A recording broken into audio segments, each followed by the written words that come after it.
안녕하세요, 여러분. 오늘 우리가 함께 나눌 말씀 탐구에서는요, 아주 흥미로우면서도 좀 뼈 때리는 고대 텍스트 하나를 들여다 볼 겁니다. 바로 고린도전서 10장 말씀인데요. 오늘 다룰 이 해설은 그저 옛날 사람들의 종교예식에 대한 고리타분한 이야기가 아닙니다. 오히려 우리가 일상에서 너무나 쉽게 착각하고 있는 영적 중립이라는 환상을 아주 산산조각 내버리는 강력한 메시지죠.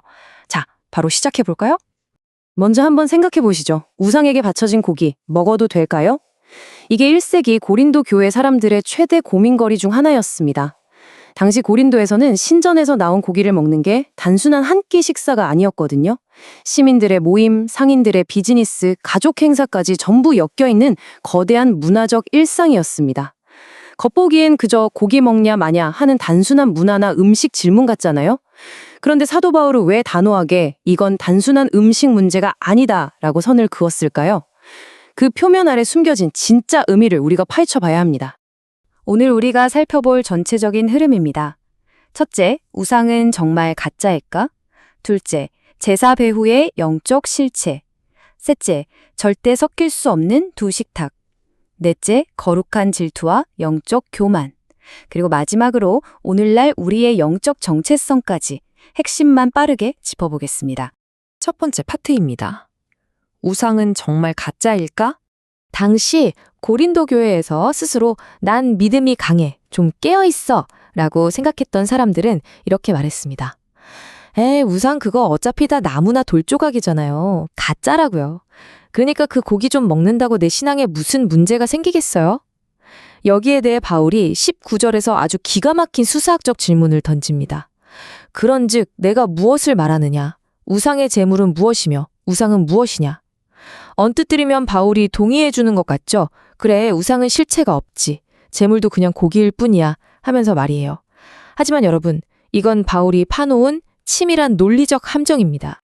바울이 진짜 하고 싶었던 말은요, 고기라는 그 물질 자체가 문제가 아니라는 겁니다. 시장에서 사온 고기를 집에서 구워 먹는 것과 신전 제사라는 판에 들어가서 거기에 참여하여 먹는 건 완전히 다른 차원의 이야기라는 거죠. 물리적인 고기 성분은 똑같을지 몰라도 그것이 소비되는 종교적 자리와 참여의 의미가 진짜 치명적인 문제라는 걸 콕 집어낸 겁니다.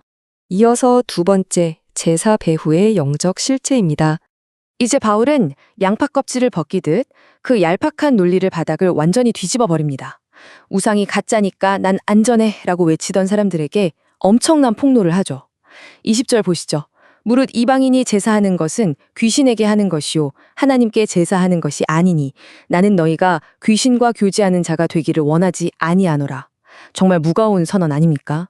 눈에 보이는 그 조각상 자체는 비어있을지 몰라도 그 제사라는 행위 뒤에는 아주 실제적이고 악한 영적 세력, 즉 귀신들이 시퍼렇게 살아서 도사리고 있다는 충격적인 진실을 밝힌 겁니다. 여기서 우리는 헬라어 원어 하나를 꼭 짚고 넘어가야 합니다. 바로 코이노니아인데요. 교회에서 참 많이 듣는 아주 은혜롭고 따뜻한 단어잖아요. 영적 교제. 그런데 바울은 제사상에서 고기를 먹는 행위가 바로 악한 영과의 코이노니아라고 말하는 겁니다. 이건 그냥 동네 잔치 가서 사교적으로 밥 한 끼 먹은 게 아니라 귀신들과 영적으로 깊이 결속해서 그 관계와 책임에 동참하게 되는 아주 끔찍한 일이라는 뜻이에요. 사실 바울의 이 섬뜩한 경고는 어느 날 갑자기 튀어나온 게 아닙니다. 이미 고대 이스라엘 시대 신명기 32장 17절에 기록되었던 언약적 경고를 고린도 교회에 그대로 가져온 거거든요. 이건 그냥 문화일 뿐이야 라며 관용으로 포장했던 타협이 실제로는 하나님을 등지고 영적 세력과 결속해버리는 엄청난 결과를 낳는다는 걸 성경이 증명하고 있는 셈입니다. 자, 세 번째, 두 식탁의 양립 불가입니다. 여기서 바울의 논증이 정점을 찍습니다.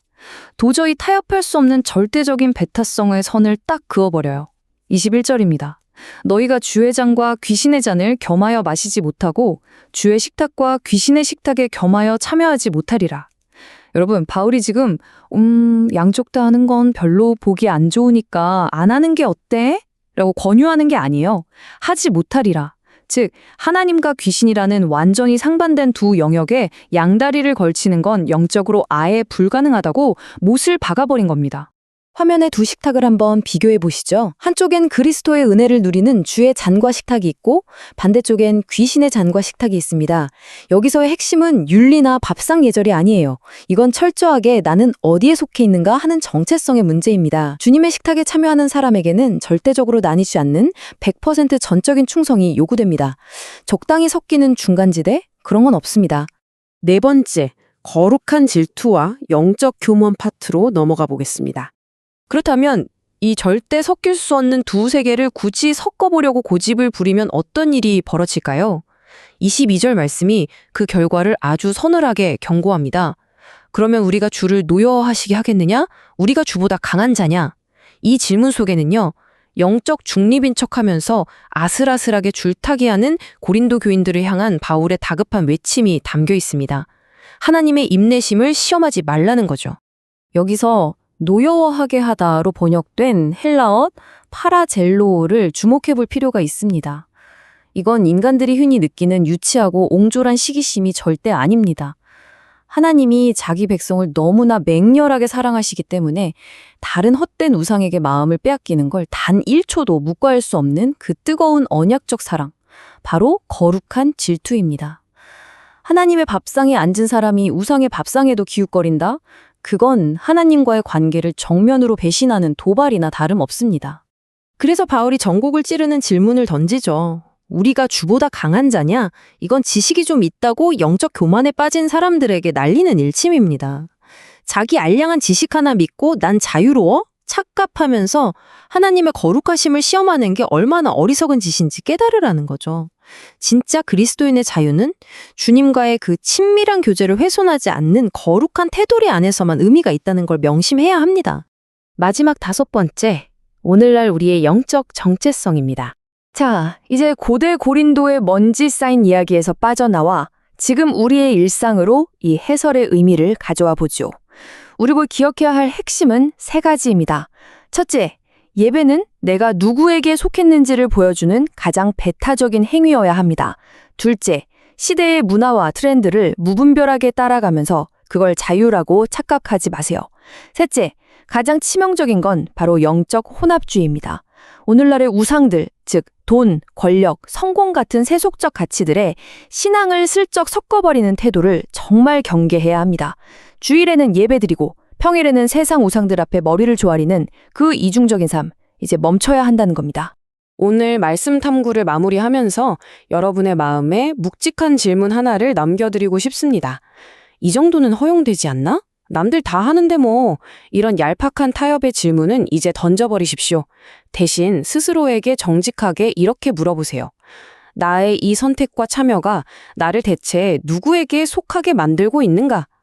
세상에 적당히 걸쳐놓을 수 있는 영적 중립지대란 절대 없습니다. 여러분은 오늘 과연 어떤 식탁에 앉으시겠습니까? 이 질문이 여러분의 삶에 깊은 울림이 되기를 바라며 오늘의 해설을 모두 마치겠습니다. 끝까지 함께해 주셔서 감사합니다.